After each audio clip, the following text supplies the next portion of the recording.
The 0-2 pitch, swing and a miss, struck him out. The Philadelphia Phillies are 2008 World Champions of Baseball.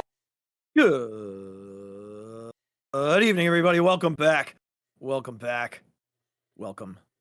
another episode of the Phixated Podcast. I am your host, Mike Azalina, and I'm joined by a man that I only really had 2 snow days with my entire time knowing him. Regz, that's crazy. Twice when we were at E-Town did we have snow days. Is that it? Yeah, Andrea and I talked about it tonight. That seems shocking to me. Yeah, no, they never canceled classes. Ever. Well, that's true. But I mean, we had to have had snow more than I guess actual. All right, I was snow misinterpreting days where we had no days. classes. Yeah. You know, no classes, nothing that we had to do or were responsible for. I semi-remember one of them involving a very large hill and me flying down it. Yeah, I remember that too. And I'm not sure how I got out of it without some teeth missing. Or my nose pointed to the back of my head. I mean, look, I feel as though sometimes we do things that are just pure stupidity, right? Especially back then. Oh, yeah. You take the word sometimes out when you're talking about that. But I feel like, you in life sometimes people get through it without anything happening when a million things should happen. Yeah, stupidity armor. Yeah, I love that. I love that stupidity armor. Again, my teeth should have been poking out the back of my head. I remember one sophomore year where there were no classes and we were living on the floor with the baseball guys, and we were like, well, what do we do today besides get a keg? That was of course, that's our first thought. That was the plan. So I don't remember who got it. I don't remember how it got back in all the snow, but I remember one man carried it in. Yeah, because we were wasn't me. How are we going to get this in here quickly? It wasn't me. And while we were trying to debate that, Mr. Schaefer took it upon himself. Oh, what an unbelievable achievement. One of his many feats of strength he would go on to prove. Yeah, unbelievable day that was. We experienced only 2 in our time together. One, you almost busted yourself, and the other, we just sat in our rooms on the drug and alcohol free floor and indulged in just one part of those. I was going to say, just one. we didn't ever do the D and the D and that NA. That was not us. But it started to pique my interest a little bit on what your favorite snow day activities were as a kid. Yep. So we're going to do one of our drafts that we're starting to do here and there, just, for fun. People get to know us a little bit. And I think this one I get the first pick, and I think you got the first pick last time. That's right? True. Yeah. In our beat you in virtual rock paper scissors. Yep. That's yes. So I think this time I get it right. That seems fair. That's fine. Yep. That's fine. All right. Yep. All right. Cool. Then I'm gonna go. I think with my number 1 overall pick, my favorite snow day activity was the classic snowball fight. That's a great one. Good choice. I appreciate that, man. Mine, though, as a kid, was sledding. There was a park that had an enormous hill that everyone would go to. So you'd meet all your friends. Everybody would be there. And it was just the thing to do. It was a huge hill. And that's a fair one. It was fun.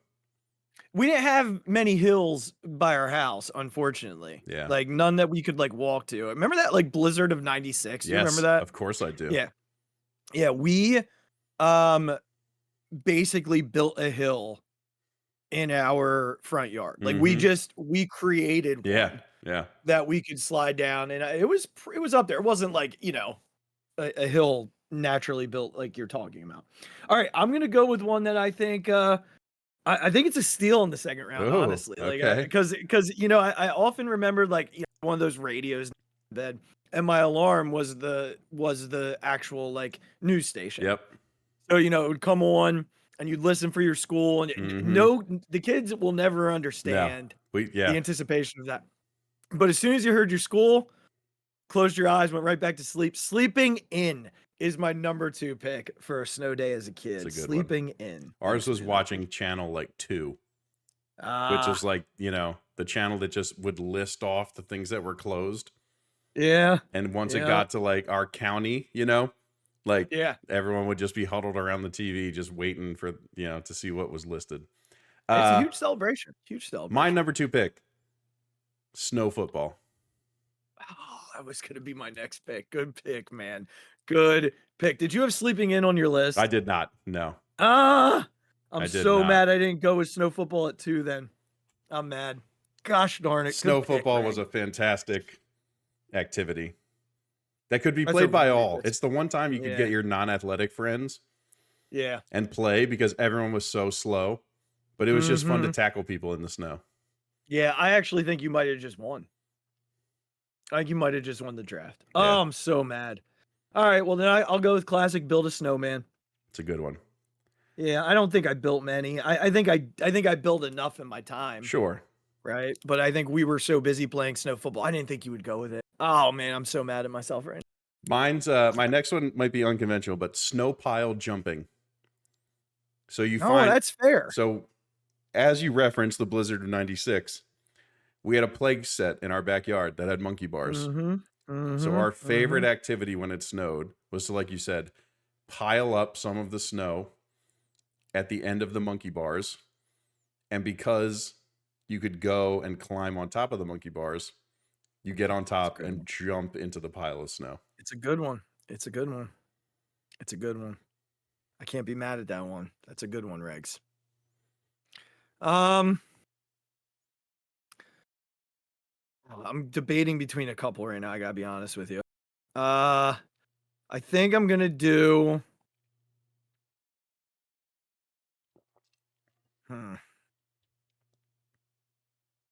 You know what? I'm gonna go with this one for now because I think I have another outdoor one. I just want to see what next. But it not something that we would do all the time. Only something we would do when it snowed. Because most times we would play video games. Yes. But when it snowed for some reason, we pulled out the board games. Oh. And we would play board games. Very when it got like later or darker. So I'm gonna go with just pulling out the board games on a snow day. I'm gonna pick my first indoor selection. Okay. Hot chocolate with marshmallows. I should have done it. You won. I'm so mad at myself. So mad at myself right now. I could not be angrier with myself. Good job. Congratulations, buddy. Thank you. I'm proud of you. I feel like this was sort of a complete victory for me. I'm feeling as I look almost at the from list, like top to bottom. I'm happy happy with every choice. Yeah, I'm good with my first 2. I just didn't think you were gonna go snow football. I think if I took snow football second, if you had snowball fight and snow football, it would have been tough to beat. And sleeping in, come on. Yeah, sure, that's a good one. I don't know if I slept in that much though on snow days because you were up so early to listen for the school announcement. Oh, I always slept in. I thought it was See, great. and then we just we were out, we were gone. Yeah. Well, my 5th pick is going to be building a snow fort. That's a good one. Oh yeah, that's a great one. We used to build legit snow forts, absolutely crazy snow forts. When I was a kid. Yeah, so my last one was going to be the hunt for the perfect snow angel. The hunt for the perfect snow because you'd angel. have to get your friend to lift you out of it, so you didn't get your footprints in it, and you would just literally go around the yard trying to make the next one better. Well, if I put my feet here and then you grab me, it'll be, Yep. Well, we're gonna put our picks up on the Facebook page. I did put a poll up last night about Sirianni. Thanks for everybody who voted, and we had 18, 20 votes, something like that. And most people were in the camp of get his butt out of here. So we'll put this up to recap. Snowball. My 5 were snowball fight, sleeping in, snowman, board games, snow fort. Regz went sledding, snow football, snow pile jumping, hot chocolate, snow angel. Curious to see who's Team Azzy, who's Team Regz. I have a really good feeling there's gonna be a lot of Team Regz on this one, and I totally understand. I'm very happy with my list. I'm very pleased. You should be. You should be. I like your list a lot. As a matter, if it were my list, I would be more than pleased with that list. So congratulations on that. That being said, we've got stuff to talk about tonight. We've got some Sixers things to recap. We got some Phillies stuff to kind of go over, and of course, we're gonna touch on the Eagles. Looking at if you are Nick Sirianni going into tomorrow meeting with Jeffrey Lurie, what's the pitch? And if you're Howie Roseman and Jeffrey Lurie and you're leaning toward might not be the guy, then who should be the guy? So we're going to go a couple of different directions there, but first and foremost, just want to touch on the 76ers coming off a huge win the other night, Regs. And I think we'll really only touch on that one. I mean, they played the Rockets and won at home on Monday.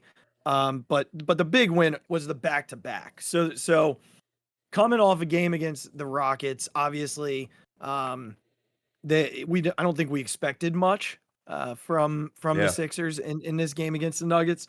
But Joel came out, dropped 41, had 10 assists. 3 rebounds short of a triple-double, but kudos to Nikola Jokic, who had 19 rebounds, which I think made it a little low, Joel, to stat pad. Jokic had 25 points to add to that, but the Sixers did win 126-121. It wasn't really that close at the end. They pulled within a couple of points, and but the Sixers had like a 9-point lead with like a minute. So yeah.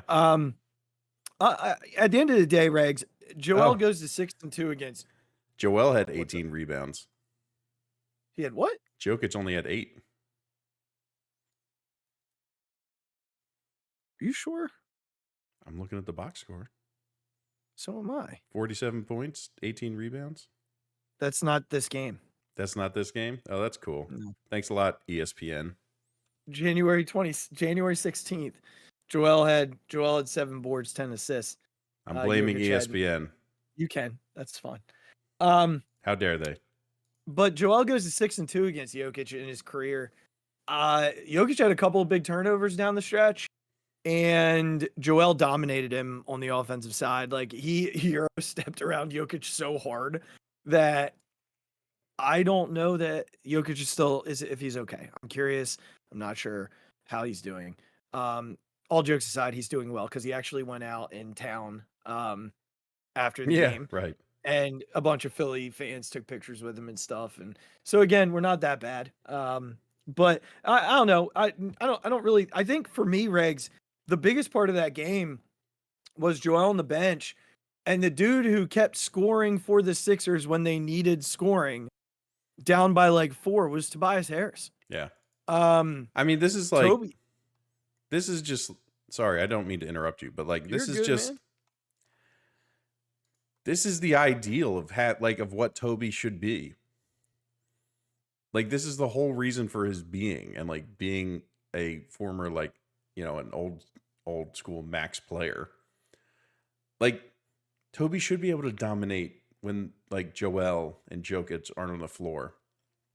Like that should be his job.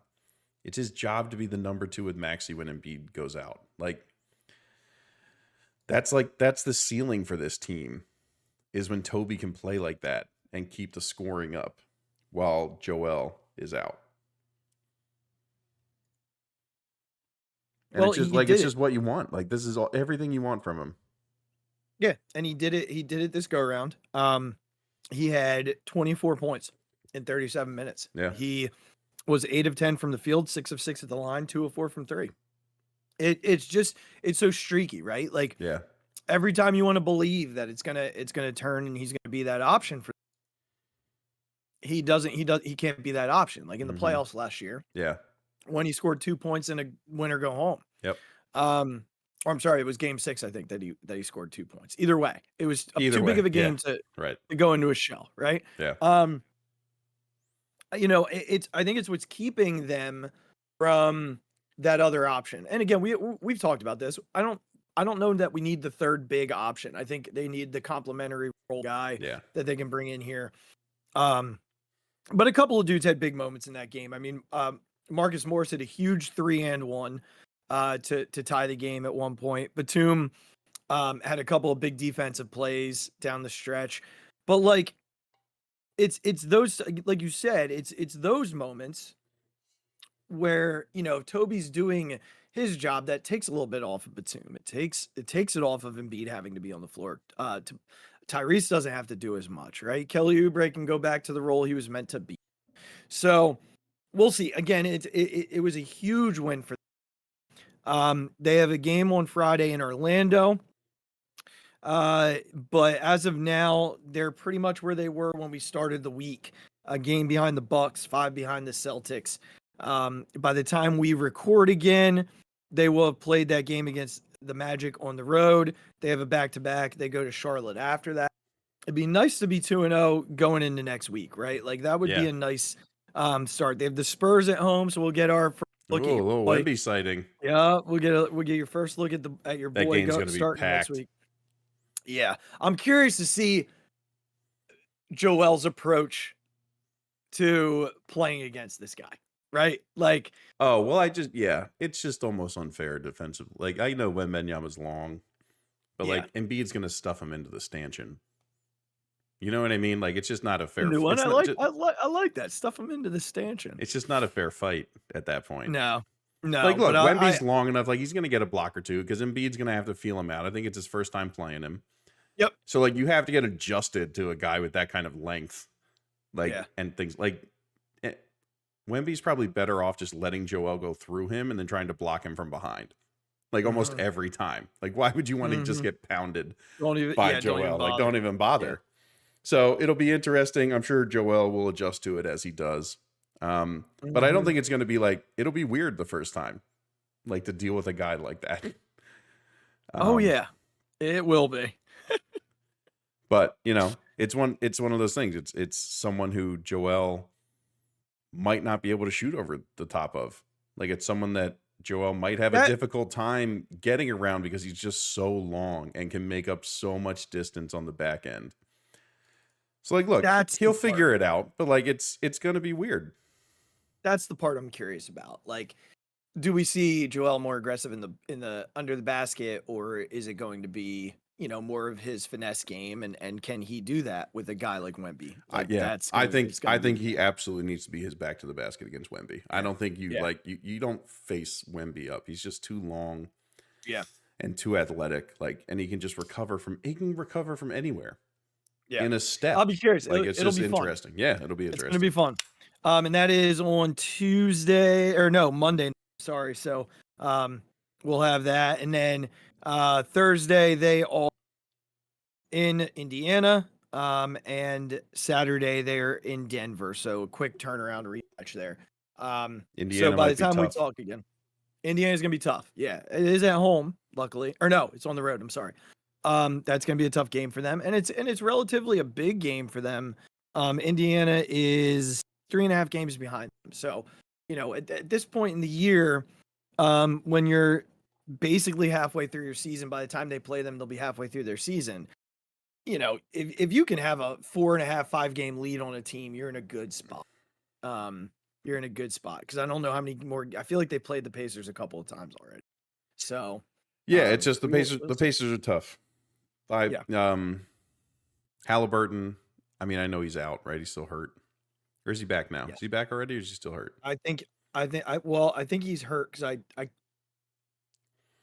I watched them the other night for a quarter, and I don't believe he was playing. So without Halliburton, I think they should win the game pretty easily, even with Siakam being there. I don't think that made much of a difference. The real issue is that Halliburton is so good, and they just have nobody that can really guard him. Yeah, I feel like that matchup happens a lot to them. Well, yeah, just bigger guards are tough for this team. You know, one thing before we move along, and it's basketball related, but not Sixers related. I can't believe we didn't talk about this on the show, but the Stacey King comments in Chicago. Did you hear this? I did hear this, yeah. Yeah, I just wanted to quickly say to Stacey King, I can't wait till you come to Philly next year, and then you'll really hear what boos are, guy. Get out. I just don't know why it's like a throw-in comment.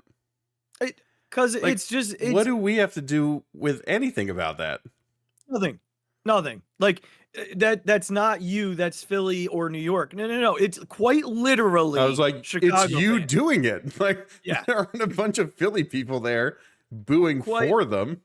Quite literally Chicago fans. So for those of you wondering what we're talking about, last week, Chicago Bulls had their like Ring of Honor ceremony, and they had Jerry Krause up on the screen. Were they inducting him into the Ring of Honor? Yes. Okay. And his widow was there representing him. And as soon as they showed his picture, the whole stadium booed. And then they showed her, and the whole stadium continued to boo. Ron Harper was standing behind her, gave her a hug, was trying to console her. She was a wreck. And the broadcaster for the Bulls, when they came back, who was disgusted with the boos, which good, he should be, said that's not us in Chicago. That's not Chicago fans. That's Philly. That's New York. And Regz and I very much disagree with that comment because it was quite literally them. And I want to add to that. Like when Philadelphia honors a player, a coach, an executive, no matter who they were, what they did, like very few like Scott Rowland. I was about to say, we cheered for Scott Rowland, for Christ's sake. Scott Rowland came back this year. Were there some boos? Onto the wall. Sure. There were a smattering. Right. A smattering, which you would expect, right? Like that the guy got booed his whole career when he came back. But you know what? But it's because he was standing there. If it was his, imagine if, like, again, this would never happen, but if Roy Halladay's wife came back for like an induction for him, you think Philly fans would like, I get it, it's not like apples to apples, but like, you think we would boo like the wife of somebody? Like, come on. Well, let's be honest for a second, and then we're going to jump to the Phillies. If there was a guy who was, known as a person that wasn't liked in the city for some reason, obviously the documentary really killed his stance with the city of Chicago. However, if there was a person who was coming back to being honored for three consecutive titles twice, 6 total titles. Right. Not only would he have gotten a standing ovation, his wife, widow, whatever would have gotten a standing. Oh my God, yeah. There would be statues outside of the complex for him. There would be sandwiches named after him in every stadium, in every restaurant in the city. Yeah. Regz, you're right. It's not Philly. Because it would have been very different had it been. Oh my God, yeah. We'll leave it at that. Jumping to the fighting. Just we've got a couple of things we're gonna do here. Rob Thompson has been available to the media the last couple of days. They're on their caravan tour, so it's him. I think Marshy's there and Kirkering's there. Yeah. At least Kirkering for sure. I think Marshy is either joining or is already. Marsh was here for a charity event. Okay. All right. So they are there. His availability has been, limited. They're really just asking a couple of questions here and there, but it's been interesting to hear his answers to some of these. And yesterday, he was asked about, what's left, at this point. We've seen rumors for this and this and this. And, he said if he went into the year with his bullpen as constructed, that he'd be okay. And they asked him specifically about Kimbrel and replacing Kimbrel. And he said, look, we've got guys down in the minors that have done it. We've got Nelson, Bellotti, Brogdon. He rattled off a couple of different guys. There was a guy that came up for him a couple times last year, and I'm drawing a blank on pitched well for him. Oh, Ortiz. Ortiz, yeah. He talked about him. He did pitch well for them. Yeah, in his limited time. So, he spoke a little bit about them, and, he just mentioned pitching depth, and said similar to what we talked about in this show. I said 7 or 8 deep. He said 9 or 10 deep, that you want to be able to go during the season. So either way, it's splitting hairs at that point. But clearly that's the focus. However, tonight I've seen them tied back to Robert Stevenson, a bullpen arm who had great success when he moved over to Tampa Bay last year in that role. So I just some interesting stuff there from him on that side, but just kind of validating what we talked about on this show, that it's really just about building depth right now in that starting rotation that can balance between them. One other comment that I want your thoughts on here before we jump into two different things that we're going to do tonight. We'll talk about those. The first being, the quote being, we've had more playoff wins than any team in baseball the last 2 years. We just haven't won the big one. I know what he's saying, and I'm not criticizing this. But is he saying that as in the fan base and everybody around the team should be okay with, I know he doesn't mean that. What he's saying is we're all hungry for it. We're hungry for it. But I don't know how to feel as a fan from the lens of, we've won all these games in the postseason. We keep coming up short. Should I be happy? Should I, we're on the cusp? Yeah. Or should I be frustrated because it's the same group, and can they do it? I continue, and I've said it many times before on this podcast, I continue to be reverted. Am I frustrated when they lose these series? Of course I am. Go back and watch the reaction pods or listen to the reaction pods, and you can hear my frustration in real time. It's out there. It's for public consumption. So I'm not trying to hide behind anything. Literally our reactions are out there if you'd like to go hear them. But when I'm not in the moment reacting to what's happening, I continually go back to, and I've done this, I don't know why, but every so often I'll go back and I'll watch the video that we took when we sat on this call and watched the Phillies beat the Astros to go back to the playoffs. And our reaction to them just making the playoffs. They didn't win a playoff game. They didn't win a playoff series. All they did was guarantee themselves a spot in the playoffs after 11 years. I had 3 children in that time.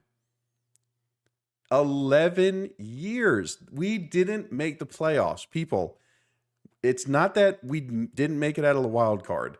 It's not that we didn't win the NLCS. It's not that we didn't win the division series. We didn't make the playoffs. Mm-hmm. The Phillies logo did not show up in a playoff preview for 11 years.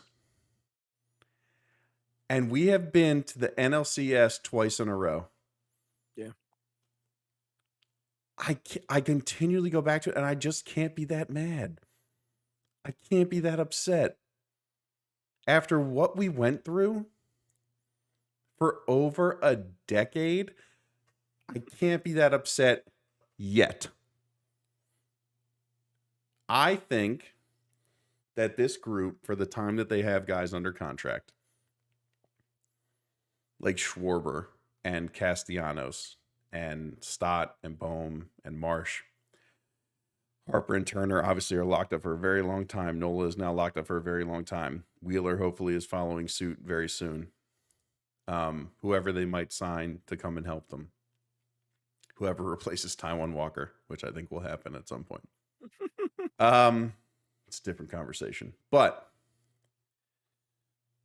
my frustration in the moment, when I really sit back and think about it, turns into, would I rather be back to where we were?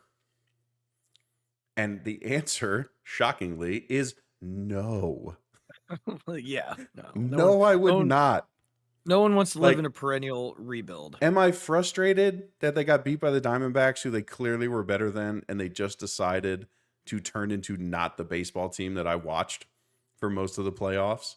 Of course I am. Again, see reference video and podcast here. But just when I actually sit back and think about it, I'm like Beat's not going to the playoffs for 11 years. So I get what I do understand what Rob is saying, and I think that's part of the context in which he's referencing. Again, he wasn't around for all of that, but he was around for some of it. But I think it's just a little bit of context to be like, everyone can understand why they're frustrated with this team not doing better. Like, we're living it with the Eagles. When your expectations are at the top, anything less than that is frustrating. But when you actually take a second and look in the rearview mirror and see all those freaking teams we had to watch for a decade plus, and then I turn around and I'm like, oh, that's Trey Turner. That's Bryce Harper. Oh, that's nice. There's Wheeler. Oh, there's Nola. There's Alvarado. There's Sir Anthony, When I used to have to watch that bum who throws the worst curveball I've ever seen from Boston that we picked up at the trade deadline. I don't even remember his name. It's the worst closer I ever saw in my whole life. When I had to watch that guy run out, I'm doing all right. I'm doing okay. So yes, I think we all understand the goal is Bryce Harper has to win a World Series. He just has to. Just for everything that is good in the world, that man deserves to win a World Series in this city. He just does. So I want nothing more than it to happen, but I can't be too upset yet. We're not on year 5 of this. Right. We're not on year 6 of this. We've gone to 2 National League Championship series in a row. Did the World Series end frustratingly? Yes. Did the NLCS this past year end frustratingly? Unbelievably so. Both of those things can still be true, while I still can't be that mad that we've gone to the NLCS twice. Yeah, I think for me it's more so it's more so I'm thrilled. Like I said it on the last episode, we've had 2 big runs in the playoffs, right? We've had deeper October baseball than pretty much every other team in baseball for the last 2 years, which is awesome. But then I hear that caveat of we haven't won the big one, and that's where I have my issue. We got to get the big one. We got to get it. But I'm not mad. I'm not mad about it. It's just, while I'm happy about the appearances, I hear that last part and it's all right, well then show up to do it. And that's what Rob, ended with. He's like, I think we're going to show up and we're going to have people who are tired of not winning that game. And yeah, I hope, I freaking hope. My kids were watching the yearbook today as we were having dinner, and something crossed my mind that when the NLCS ring ceremony showed up, everyone got pretty high on their horse. And I think, much like the Eagles, everyone kind of got smacked down to earth a little bit with how the end of the playoffs went. And how, as a collective group, they all kind of, pointed the nose down of the plane. Again, again, after 11 years of not making the playoffs, I'm not faulting John Middleton for giving them NLCS rings. Is it when looking back at it, was it a little maybe not necessary? Sure. But who am I to argue with that guy? But I think everyone kind of was yeah, we'll just get back there. Because we're all the same guys coming back.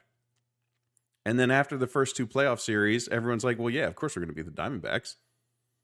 We just beat the Braves twice in playoff series back-to-back years. And they got nipped in the butt. And personally, I can't wait for angry Bryce Harper for a full season. A guy who's just is solely focused, maybe more so than ever, on winning a World Series. I can't wait. I'm pumped. Unmute your mic, brother. Oh, 2 things real quickly. The first thing, every team that wins a champion, a pennant, gets rings. That's a standard thing across the board. So Like Good you to get a know. World Series ring, but yeah, so that wasn't like a let's do this because that was just like everybody does it. Second thing, Brandon Workman is the guy. Thank you. that Yes. Hey, you're welcome.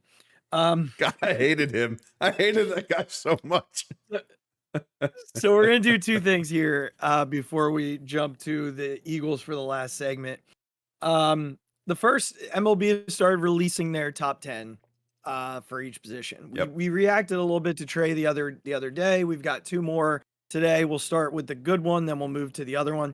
The other thing that we're gonna do is we're gonna take a moment and look at fair expectations. We're gonna call the segment Fair Expectations. We're gonna take 3 or 4 Phillies each week leading up until opening day, and we are going to project their season in a fair way. We're not going to overblow what is possible or what we think should happen or we hope to happen, but what is a fair assessment of player season with full season at bats. So let's start with our top 10s.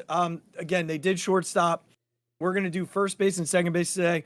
Regz, let's start with first base. Bryce Harper was listed as the second first baseman on the list. Now, look, I know that a plethora of things are taken into account. He was only behind Matt Olson, if I remember correctly. He's only behind right? Freddie Freeman. Freddie Freeman. Olson's behind him. Olson's third. Yep. Wow. Okay.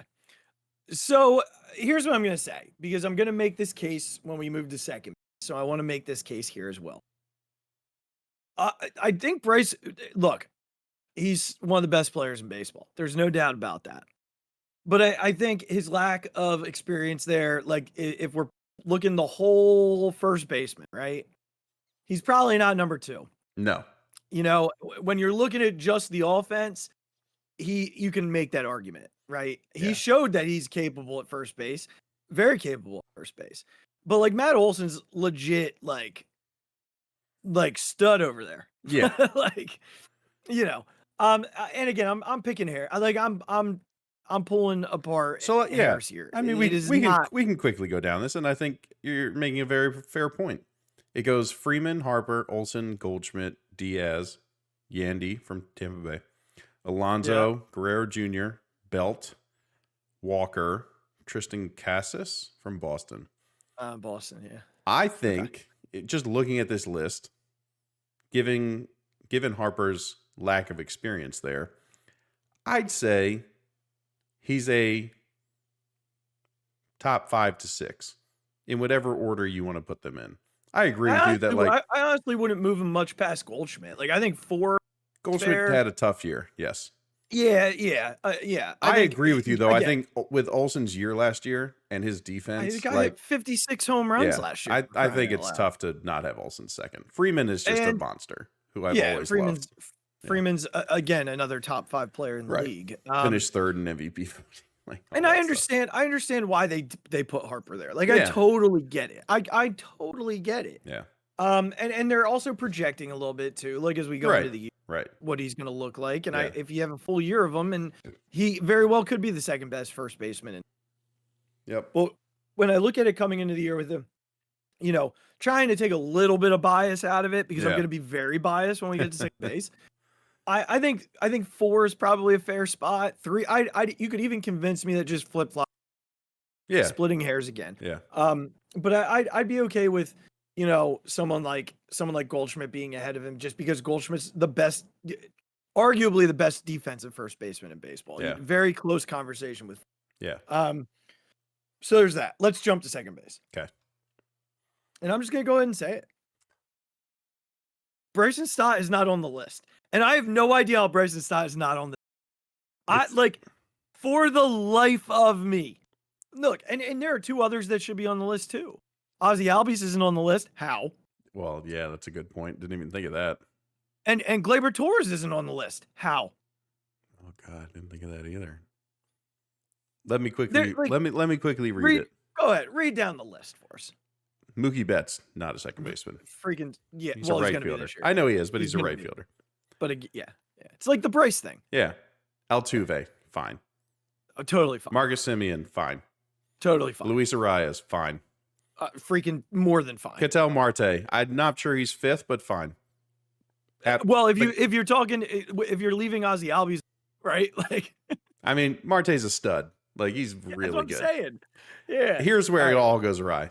Matt McClain. Never heard of him. Hold on. Never heard of him. On.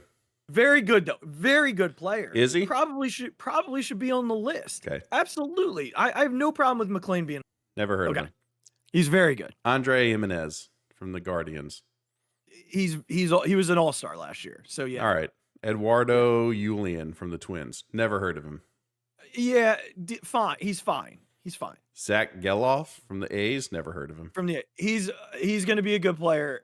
He's very young, and he only had like 65 at bats last year. Nico Horner. I've heard of him, but I don't look at Nico Horner and I'm like, oh my God, there's one of the top 10 second basemen I've ever seen. Totally fine. Like, he's a fine player, but again, here's again where the argument comes into play. Bryson Stott finished, I think, second in NL Gold Glove last year, right? So we're saying that he's a top 3 to 5 second baseman defensively, okay? After playing the position for 1 year, right? Hit 280 last year, had a WAR of 4.5, right? His OPS was like 780, I believe. 15 home runs, 30 stolen bases. Bryson Stott not being on this list is just unbelievably brutal. Unbelievably brutal. For those of you that follow me on Twitter, I got into a heated debate with a Cardinal fan who also was trying. He only responded to people who put Bryson Stott in the conversation. Only. Like, he has a vendetta against Bryson Stott, and it's probably because of the 9th inning in St. Louis dating back. We all remember the game. So there's a vendetta, and it's fine. You have your vendetta. Be good with it. But when you start trying to tout Brandon Gorman as better than Bryson Stott, you lose all credibility. How many actual baseball games do we think he's watched? Not enough Phillies games. I just mean in general. Gorman is not a top 10 second baseman. No. That is for certain, not a top 10 second baseman. Embarrassing argument from him. I laid out the stats, and his response was, bro, it's not that deep. Go outside. Dog, it's not that deep. Go outside. Listen, I get outside plenty. Like, I feel like if you don't even have your picture as your, on your Twitter, don't tell me to go outside. Like, oh no, this is just what that guy does. He trolls like MLB posts for sure, and just posts these 3-word responses. Yeah. Thinking that he knows what he's talking about. And then when someone who actually knows what they're talking about responds, this is his response. This is his go. Yeah. I bet he's responded this to 100 people. Go outside. Yeah. It's not that serious. It's not that serious, bro. Then why are you here? Right. Who are you talking to? If you're actually here to have a debate and a conversation, then have a debate and a conversation. No, he can't. Because Bryson Stott belongs on. I saw him try it with other people. But the second I threw actual numbers at him, he had no idea what to do. No, that's the best part, is that he has no idea what to do. There's just no clue. So speaking of numbers, Bryson Stott belongs on that list. But speaking of numbers, we're going to jump in to our fair expectation segment. So we're taking 3 players. We're actually going to work backward in the lineup. So we're going to start Rojas, Marshy, and Cassie this year. So what we're going to do is... So you better keep listening so that you hear when we get to the big boys. Yeah, we'll get to the big dogs here in 2 weeks. We'll be at the top of the order. Then we'll do rotation the whole night. So, all right. We're what I'll do is with Rojas, I'm gonna rattle off his numbers from last year. Now remember, he only had like 106 plate appearances. So, this is very limited. Okay. So his slash line, 302 batting average, 342 on base percentage, 430, slugging percentage, 772, OPS, 14 stolen bases, 2 home runs, 24 runs scored, and 20. Regz, I'll go first projections for this year. And if you want to jump in from there, I had some difficulty here. I'm not gonna lie, because I don't want to put the bar too high for him. Yeah. So here's where I set it at, and we'll revisit these as we go throughout the, and maybe just revisit them at the end. So I see him with a slash line of with a full year's worth of at bats, 245 average, which would be awesome. A 310 on base percentage, 80 slugging percentage, is 690 OPS. 25 stolen bases. I have 8 home runs. That was a number I battled with quite a bit, but I think it's possible if he plays 150 games. 50 runs scored, because with top of the order behind him, there's good shot with a 310 OBP. And then 40 RBI. That's where I have him. I think that's fair-ish. I think I might even have it a little too high. We'll see. Regz? Yeah, I think you're much more of a stats person than I am. So I'm gonna limit myself so I don't embarrass myself to batting average, stolen bases, home runs, Totally. RBIs. Totally. Because I don't get into all the other things very often unless I'm talking with you and you're educating me about everything. So my batting average, I went a little higher. I was gonna say like 265. Because I'm hoping that with a new swing and the ability to bunt the ball better, that he's going to steal several hits. Like just by beating stuff out, and hopefully he's just not beating everything into the ground in front of home plate all the time. So I'm going to go 265 batting average. I'd like him to drive in. I think 30 is a fair number.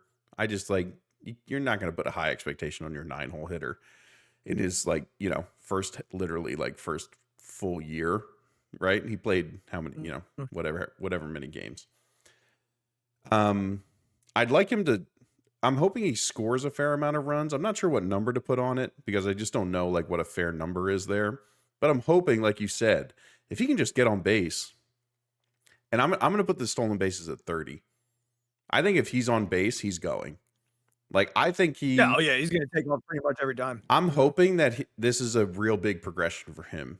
Not only with this is my maybe almost second thing that I'm looking from him outside of the just the swing in general, which we all know he needs to work on. The bunting, obviously, that's a little inside baseball, but he just needs to be better at it.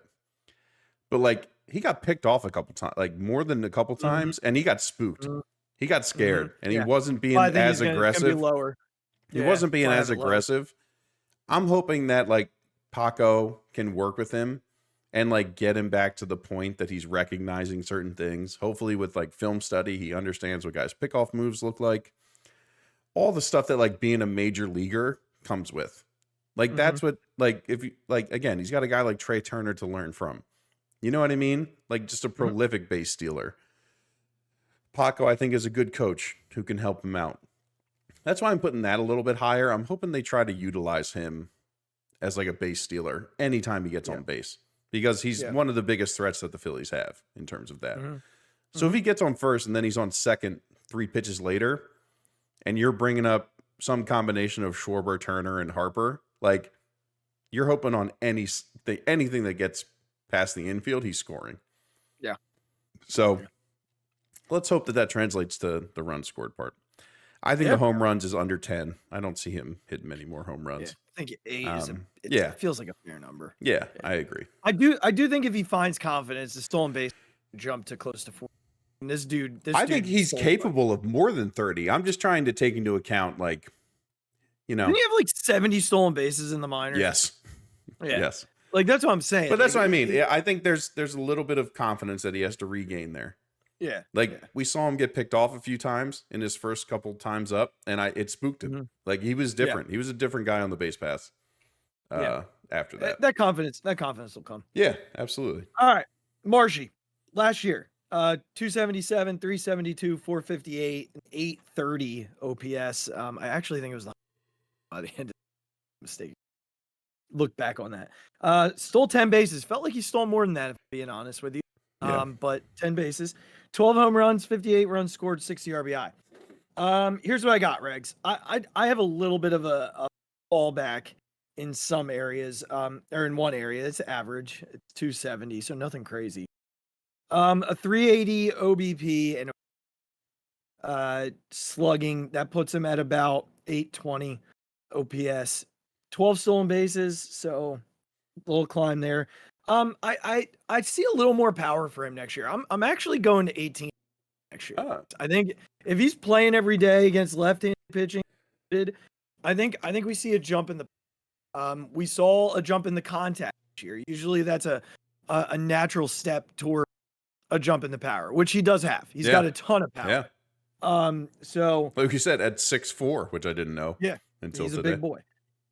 So I jumped to 18 home runs, 70 runs scored, and 65 RBI, which last year. So that's where I got Marshy. I like it. I'm gonna bump the batting average. I'm gonna go the other way. I think he's gonna improve a little bit here. I think he like kind of feeds off that. He's literally our most trusted hitter in the playoffs by the end there. I know that's weird to say with the lineup that we have, but like when he came up to plate, we were like, oh, this is gonna be great. He's gonna have a great at bat. Yep. Righty or lefty. So I'm gonna say 280 batting average. It's not a huge jump, but I'm gonna say 280. I'm gonna put the home runs at 15. A small jump, but not crazy. I'm hoping the runs get up to like 65.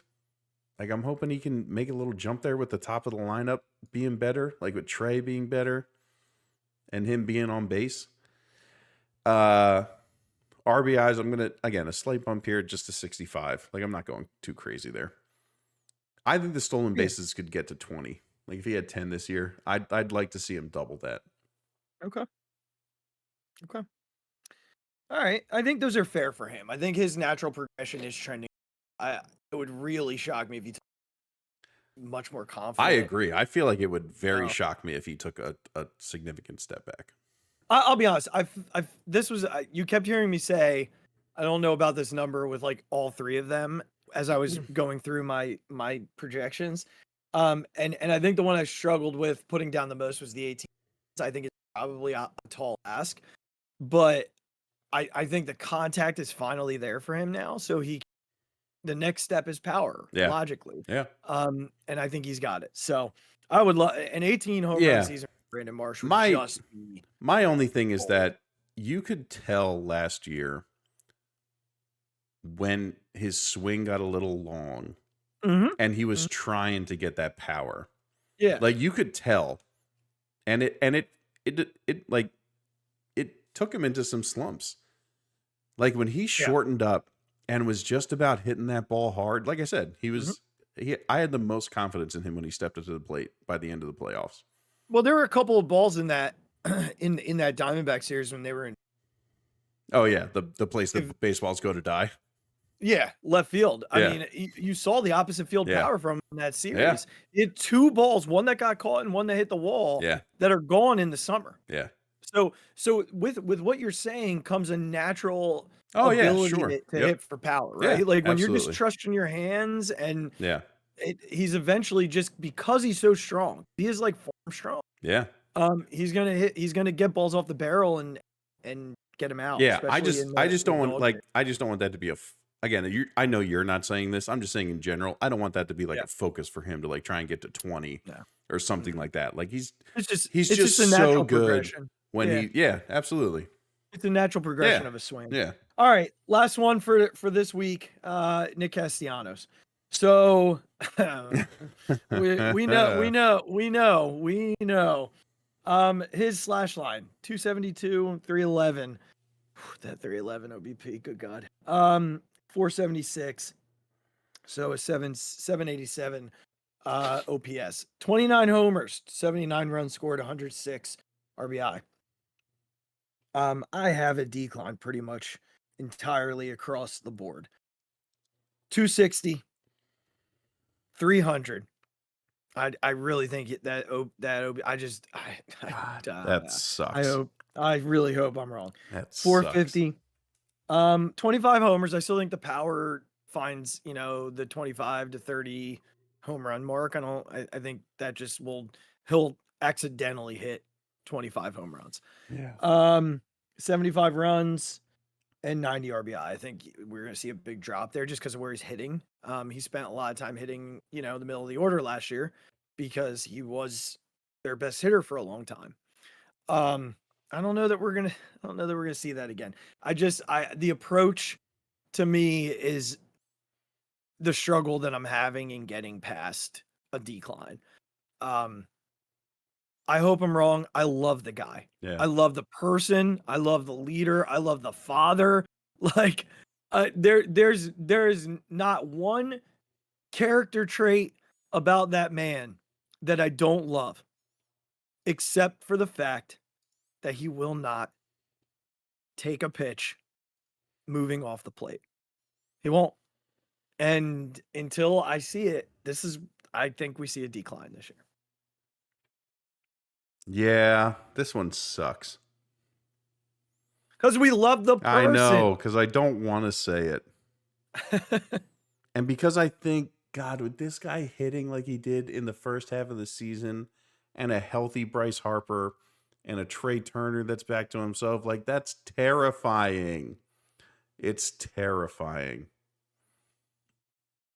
And it's such a bummer that he, like, gets in his own head about this stuff and just reverts back to this just wildness. I'm going to say 265 batting average. I'm still going to say 95 RBIs. I think it's going to be close. Home runs, I'm going to say 28. I don't think it's going to go down that much. Okay. And just, oh my God, just That give me first half Castellanos, where he was just peppering the right field wall. Like, well, and even wild card and division series Castellanos. Yeah. And games 1 and 2 Castellanos in the CS. The guy who turns on 100 miles per hour. Like, give me that guy. Give me that guy all day. Good Lord. For one thing I will say is with Stott and Bohm and JT likely hitting in front of him in those 4, 5, 6 spots. Yeah, he could very much get to 100 RBI. And look, there's potential that Rob at the beginning of the year says we're gonna hit Nick behind Bryce. Yeah, right. we could very well see that. Yeah. So that's where we landed with these three. Next week will be JT, Stotty, and Bomer. Hear me now. You're gonna see increases for 2 of those 3 for me. Bet you can't guess who. Bet you can't guess who. Unless you're listeners to the show. I bet you can't guess who. That was fun, Regz. I like that. I did like that. Yeah. I enjoy God, that. I love talking baseball. I miss baseball so much. Super close, buddy. I need it back. Super close. They had their non-roster invitees today, or minor league invitees, I should say, and on that list, Mick Abel did, which will be fun. Yeah. To see him throwing the baseball here and there when spring rolls around. So, look, we are within striking distance right now. We are at that point. Like, whenever we approach my brother's birthday, I know pitchers and catchers, and when we approach my birthday, it's like first spring training games. Mm-hmm. So we're sniffing. I got a spam call from Clearwater today. There you go. So nice. Just saying. Can't wait. Can't wait. I almost picked it up. You should have been. Are the Phillies playing? Rob, is this you? Yeah, right. Rob, hello. JT, I saw a picture of you in Clearwater. Hello? Is this you? Yep. Did you, before we move on, did you hear Rob's comment about the Rojas picture? Yeah. They thought he looked like me. Yeah. God, I love Rob. I love him. I need Rob to win us our next World. I know. I need it. All right, buddy. So I guess we got to talk about him, huh? Yeah, I guess. All right. So tomorrow, for those of you following ever so diligently, tomorrow is the meeting between Jeffrey Lurie and Nick Sirianni. This is very similar to what they did with Doug Peterson. I mean, to almost the T, except that for some reason, Jeffrey Lurie decided to go on vacation. Yeah, right. which I don't think bodes very well for Nick, if I'm being entirely honest with you. I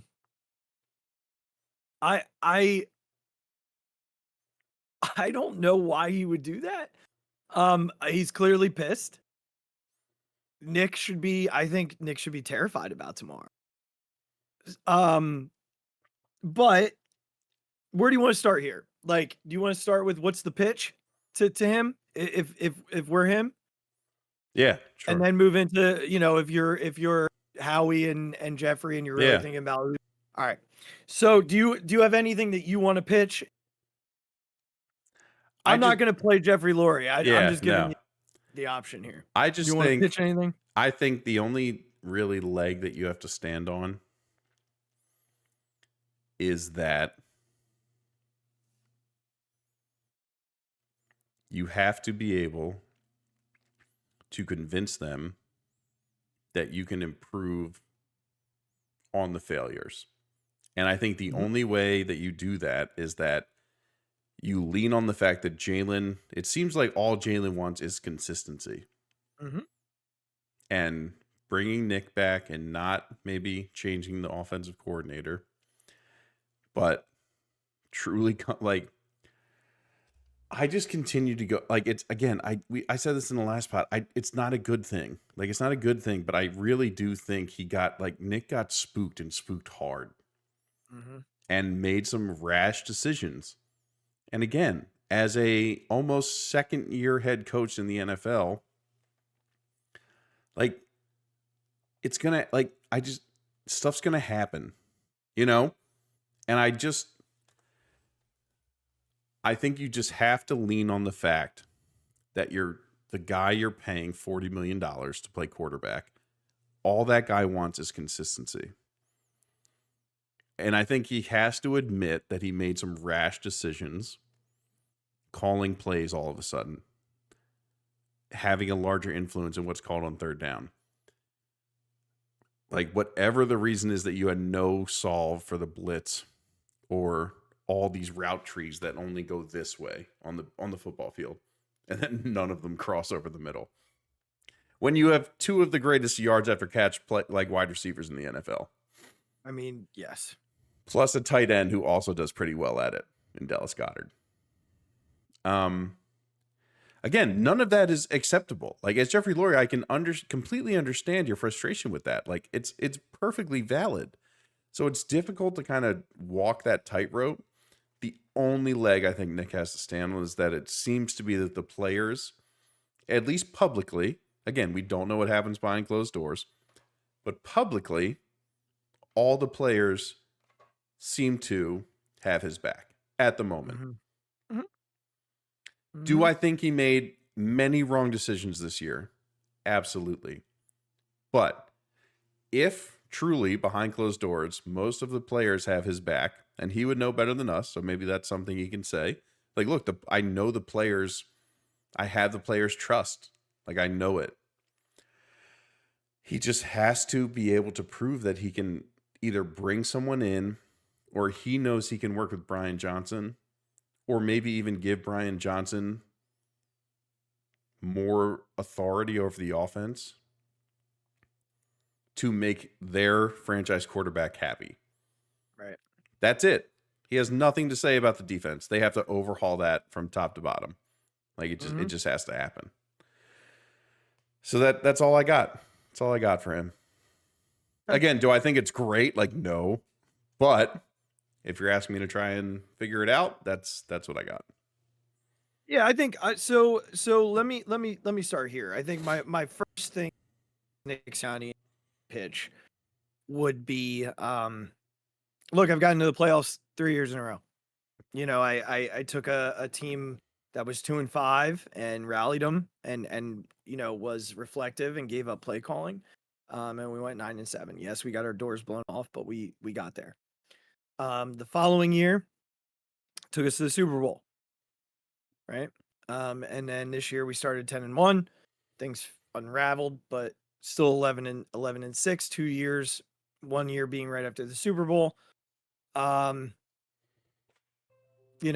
top 10 offense in DVOA. All these things. These are the pitches I'd make. As Mike, I don't believe them. We all know Mike's stance right now. But if I'm Nick, these are the things I'm leaning into. Because if I'm Jeffrey Lurie, I'm like, dude, I put so many assets into this offense, and you're going to try and pitch top 10 to me? We should be top 3 with A.J. Brown. Like you just said, Regz, with A.J. Brown. And with Devontae Smith, like Devontae Smith had 3 balls over the middle of the field on all 3 of them went for 30 plus, but they refused to use the middle of the field. I sent you visuals of other teams, other quarterbacks passing charts and Jalen Hurts. There's 1 green dot in the middle of the field for Jalen Hurts and numerous for the other wild card. So I'm going to tout that a little bit. I'm also going to tout that win percentage wise, I'm one of the top head coaches in NFL history in their first 3 years. Better than Belichick, better than Reed, or actually Belichick might have been better. But better than some of the best names in coaching, right? So I'm going to spout that. One of the arguments against him right now is, what are you without your? You gave up play calling, right? Without Shane Steichen, you are 13-11. 13-11 without Shane Steichen calling plays. That ain't good. It's just not good. Not good enough. Yeah. Right? So, clearly you're going to try those areas to sell your successes, but you also have to reflect on what went wrong, specifically with the offense. I mean, with the defense, you need to start over, and you're going to have to own that you didn't bring the guy who Darius Slay basically gave by name in yesterday's interview about Denard Wilson, about, he would have been better than either one of the guys we had this year. Like, hello. And you have to sit there and own if you made that change midseason, which honestly doesn't feel like a Nick Sirianni change, but that's neither here nor there. It's he took ownership of it. It sounds like Patricia being on the staff was a Howie thing. Yeah. Howie and the change was everything. Everybody multi-layered. Yes. Yeah. But the players, I mean, Slay gave a really weird description of what it was like, a polygamist relationship. Well, I think in general, he was trying to say that we basically had to overhaul our offense with 4 weeks left. Or our defense. And we had to listen to 2 different people. Right, exactly. I got it. It was just like I mean, again, he's maybe not the most articulate guy. He's just a weird guy. Football he's super players smart. are weird. He's so weird. Football players are weird. All right, again, neither here nor there. But there's got to be explanations for that, and you got to come in with. So maybe you're begging grovel for something, right? Like maybe that's a beg and grovel thing, or maybe you come in with a plan to bring a veteran in. There are a couple of veterans that could be available that have run defenses and really, really good. Leslie Frazier is one of them. He's been a defensive coordinator. He's been a head coach. So you can basically just make him the head coach of the defense, right? Like it's not a rocket science type of thing. Ron Rivera, both a head coach, a successful one, struggled a little bit in Washington, but it wasn't a well-run organization for the most part. And then when they finally got good ownership in there, they traded all the pieces that were good on the defense. Yeah. So, Ron Rivera is somebody that to take a DC job, which it sounds like he is. Brandon Staley, who just got fired from the Chargers, was a heck of a coordinator. He's considered one of the best defensive coordinators, one of the best young minds in football. Just couldn't be a head coach. Yeah, couldn't do it. That could be a guy you could go and grab and we've talked about Wink on the show. This is a dude who it might be hard. The mindset of like, we're not going to give up big plays. But for the last, 2 of the last 3 years, you got knocked out of the playoffs because you couldn't stop a blitz. So the game's changing. Evolution's important. And it's as important for Howie to realize as it is for Nick. And I would say something to that extent if I were like, we have to evolve as a football team, not just on the offensive side of the ball, but the defensive side of the ball. Right? Like we've got to evolve on both sides. I think that's a fair thing to say. I'd be fine keeping my special teams, and I don't think that ownership could argue that. Front office could argue that. They put a special team football this year. The offensive side is where it gets a little dicey, right? I think with a new defensive coordinator, you're bringing in all new defenses. I don't think anybody stays. Yeah. I don't think there's anybody who can stay defensively. On the offense side of the ball, he might go in there and say, look, I want continuity, Jalen. So I want to keep Brian Johnson as the offensive coordinator. Yeah. And if we do, here are the things we're going to look at and change this, right? And I wrote down a few, so just bear with me. They need to evolve in the passing game. Like, that is number one. And it can't just be we're going to win on talent. Like, it can't be that. No, yeah. It's got to be scheme based. Yeah. Which kind of leads into my second point, which is like we've got to use more motion and not just motion because we want to see what they're in zone or man, but motion to actually make things happen in a way that matters. Different alignments and formations. They ran a play, one of their most unique plays of the whole season in the game the other night, where Jalen pumped a screen and dumped it downfield, down the left side of the field. I forget who it was completed to, but it was wide open. There was no one in. It was Julio. It was Julio for a first down on like 2nd and 8. And it was a beautifully called play. And I looked at it. I looked at my wife and I was like, "Where's that been all year?" And clearly her reaction was, "I don't need to talk." What are you talking about? Pre-snap stuff. We need to change all of it. Like, we can't come out of our huddle with 2 plays and the second option being 4 verticals. You can come out with your base, but have creative options for Jalen to go to if he sees something that aren't 4 goes. Right? So pre-snap stuff needs to be overhauled. Just making sure I got everything else that I wanted to talk about. I think my last one, and I think it's the clear one, is like response to the blitz. Yeah. And I think a lot of it has to be around what you're expecting from the blitz, what you see before the play, what he can get into, and that varies with the route types you're gonna. What's Jalen's drop gonna be, right? Like, is it gonna be a deeper drop? Like, watching the Packers play the other night, Jordan Love doesn't just back up. Yeah, you know what I mean? Like, it's buy himself some time that way. Yep. Right. It's interesting. He was taking 7-8 foot, 8-yard drops. Yeah. Or sometimes he was taking a 1-step drop and just firing the ball out. Yep. So those are things he has to come to the table with tomorrow if he's going to say that he's bringing Brian Johnson back for continuity, which I think is fine. Yeah. I like, and also saying I'm not gonna put myself in that spot. I'm gonna let Brian call the offense. Yeah, right. Done and done. If not, and here's the other thing he could say.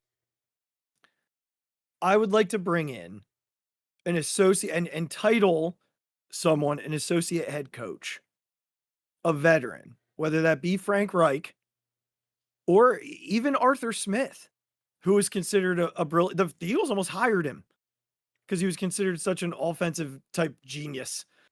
I don't love his offense. This is me. But like finding like a retread, right?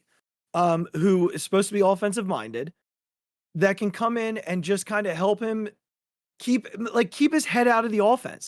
Like, just let him be in charge of game management all the time, because that's where he should really focus his attention, because he struggled with it this year. Yes. A lot. Yeah. He struggled with game management. So he can take his head entirely out of the if he's got somebody who's run an offense before and can game plan with Brian Johnson. Brian Johnson's he's now got 3 interviews, which means the league does not think very highly of, because they still want Brian Johnson. Yeah. So if he doesn't get a job, this is Mike talking now. I'd be fine with Brian Johnson coming back under the house of Nick Sirianni. Yeah. If they're saying Sirianni's coming back, I'm good with Brian Johnson coming back, as long as Sirianni gives up the reins and allows for somebody else to help sort of navigate that version. But with those other things in mind, that we're making those adjustments going into and for the love of God, I know I used a lot of football terminology to this point, but I'm going to be as plain as day. Use the freaking middle of the. Yeah. Any response to all that? No, I'm good. Thank you for letting me get that off my chest. Happy to. And at the end of it all, Jeffrey might look at him and say, "Look, man, yeah, I didn't hear anything that swayed me. Mm-hmm. You didn't show me you could do any of that this year. Yeah, I gave you the best offensive line in football. I gave you a top 5 tight end. I gave you a running back that's a Swiss Army knife. And by the way, you didn't use him as I gave you 2 superstars under the age of 26 at wide receiver. Well, they were 1,000 yards. No. Not enough. And I paid a rising star at the quarterback position. A lot of money. And the thing about Nick is he is a turnover variance guy, right? Like, he doesn't really believe, as he doesn't believe in point differential. He believes in turnover differential, which is wild to me. That turnovers, we all know that winning the turnover differential makes a difference, but it's also proven that point differential, teams with the highest point differentials go the furthest in the playoffs. And theirs was not high. It was +5 this year. So Jeffrey could very well look at him and be like, dude, I'm out. Yeah. I'm out. So what's that leave you with, Regz? Well, there's a list, right? Like the cycle's already started. And this is where I struggle, because you can't wait. Like, your decision has to be tomorrow. Yeah. Once you meet with him at 10 a.m., which I think is the meeting, you got to make your call, because you have to get into this cycle now. Yeah.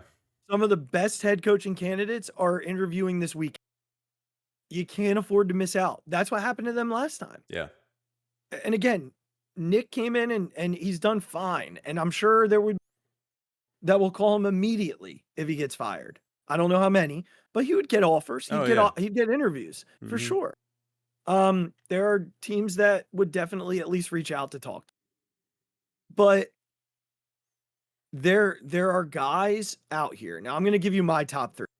I want an offensive minded head coach that's going to come in and is going to call the plays. Simple as that. And can call them. Here's the thing about Nick. Didn't call the plays in Indianapolis. He was never a play caller there. Frank Reich called the plays. So Nick was not a play caller. He was the offensive coordinator, but didn't have the responsibility, which to me shows why he struggled so much when he started. There's an art to it, right? We heard this on a podcast earlier. He created the menu, but he didn't choose the food. Yeah. Right? So in this case, when I'm looking at a head coach, I want somebody who's going to call the play, because I don't want to be in this situation every couple of years where the offensive coordinator who's calling the plays leaves, and then we're stuck getting used to a new play caller. Yeah. So I want a guy who can do it and will do it. Right. So my 3 guys, You gave a beautiful soliloquy the other night about Lamar Jackson and his progression, how great he's been. And that got me thinking about Todd Monken, the offensive coordinator in Baltimore. I haven't seen his name tied to a lot of places for head coaching interviews. I've not seen his name pretty much anywhere. I don't know what that means, but that would be a real Jeffrey hire because he often hires the guys who don't get interviews. Yeah. Like the only high profile guy over his last 4 hires that he went and got was Chip Kelly. Andy was not high profile, never coached at the head coach at the NFL level, right? Chip wasn't a head coach at the NFL. Doug was not wanted, wasn't a head coach. They were looking at Ben McAdoo. That's what they wanted. Thank God they didn't get him. And Nick was certainly not sought after and was not a head coach before. So he kind of fits that profile, right?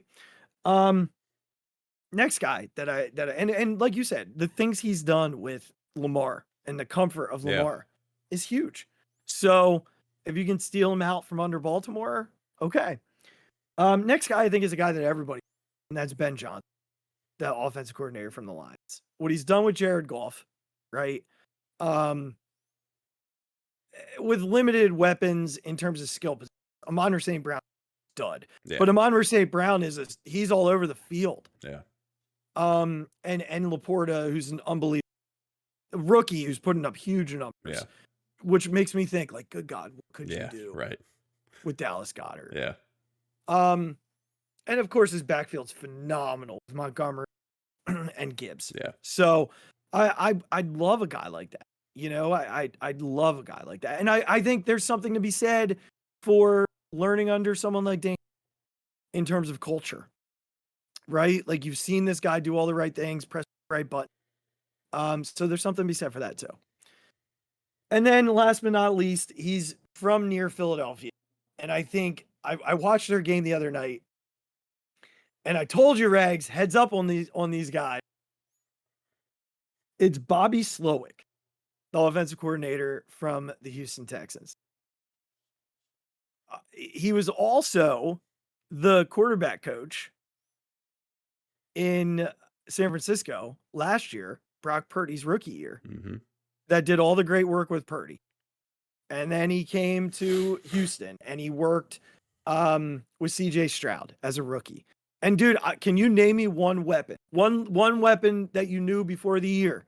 No. For the Houston Texans? No. Right. We know them now, right? Like we know the names now. But watching that game the other night, and that's a damn good Browns defense. Yeah. That's a Browns defense that's really freaking talented. And these dudes are like, there's no one near them. So if you can scheme those guys open against that defense, what could you do with Devontae Smith, Dallas Goedert, AJ Brown? I got to be honest, he's the guy I want the most. That's the dude. And again, when you think about culture, right? He's learning from the right guy. So those are my top 3. Slowick, I think in order for me, it's Slowick, Johnson, Monken. I don't see much separation between Johnson and Monken for me. I don't know that Johnson will come here. He's got like 4 interviews in the next 2 days. Yeah. So he's probably going to make his relative. Well, they're still in it, right? I was about to say, maybe right? Not. Yeah. But it's a pretty big gap between Slowick and them for me. I think he's and I just think with and the Eagles have a lot to tell, right? Like they're not coming into some unmixed bag. Yeah. It's a built offense. It's fully built. And look, the front office could say we'll go get you a veteran defense coordinator, don't have to worry. Yeah. Right. Like, and that's what Slowick is used to. Like DeMeco Ryans runs that defense. Yeah. He's the guy for me. This coaching cycle, I don't want to miss out on what's out. I don't know that Jeffrey wants to miss out on. So Nick needs to come with it. Yeah, Or that's for sure. because I'm sure as Jeffrey's watching those Wild last weekend, he's thinking, how in the world are we not getting AJ Brown and Devontae this wide open? Mm-hmm. But all these other teams are getting guys who are not as talented this open. So Bobby Slowick for Eagle head coach. There you go. You heard it here first. Heard it here first. That's right. Wow. Wow. Hey, real quickly, just for those who are keeping score at home, we were 2 for 6 last week in playoff games. Yeah, that seems fair. Seems about right. We did not do great. Seems about right. I mean, listen, I did say Houston and Green Bay. You did. You did. I said buckle in. You did. Those two teams could win. But I was all in on the Rams, and I was all in both of them. So here's what we have this weekend. If San Francisco advances over, then we have our at least one NFC championship team involved because we were over 3 in the NFC. Baltimore and Buffalo would make us perfect in NFC championship. There you go. We will say. Not a big fixated tonight. Just want to say thank you to everybody. We hit 5. So crazy. Huge. Yeah. Crazy number. Thank you for that. That's freaking awesome. And we are so grateful. So grateful that y'all take the time. I know we say it all the time, but 5,000 downloads. Like, no, it's wild. What a ridiculous number. And like how many episodes? Like 110, 140. 140. Wow, it's that many? Yeah, tonight is. I feel like we just did 100. Tonight's 141. Wow, good for us. But even so, that 5,000. It's ridiculous. Just insane to me, man. Crazy. I will never quite grasp that people have downloaded this podcast 5,000. Yeah. It's nuts. Thank you all for it. We just could not be it's incredible. More grateful. So keep listening, keep downloading, keep following, subscribing. Regz texted me the other night. It was a really nice message. I'm not it, between the two of us. But at the end he said we're just getting. That's right. This is something that we love. We are passionate about Philly sports, and whether it's good times or bad times, we'll to talk about it, highlight the good stuff, criticize the bad stuff, bitch about it, talk as fans. What you're hearing here is what you would hear if the two of us were sitting in a golf 11th hole. That's right. Waiting for the slow asses in front of us to go, and Banksy stared at him from the tee box. Yep. So, that's what it is. So, hey, listen, thanks so much everybody for hanging with us tonight. We will be back. I am this coming Thursday. So, it is likely that we will probably not till Sunday. We'll probably hit you back up on Sunday episode. But until then, my friends, if you're watching on YouTube, make sure you click subscribe on the box below us. Go ahead and wherever you get your podcasts, follow, rate, share with a friend. I had someone say to me, you started listening to the podcast, and so keep sharing it with people that love Philly. Hopefully they enjoyed as much as you did. Follow us on social media. We, love interacting with people on there. At the Mic Drop 5, at Big Regz with a Z, and of course at the Phixated Podcast. And then you can follow us on the Phixated fan page on Facebook, which is back and rolling, baby. That a boy. We're gonna have 2 polls in 3 days. Regz. Love it. Wild. What is happening?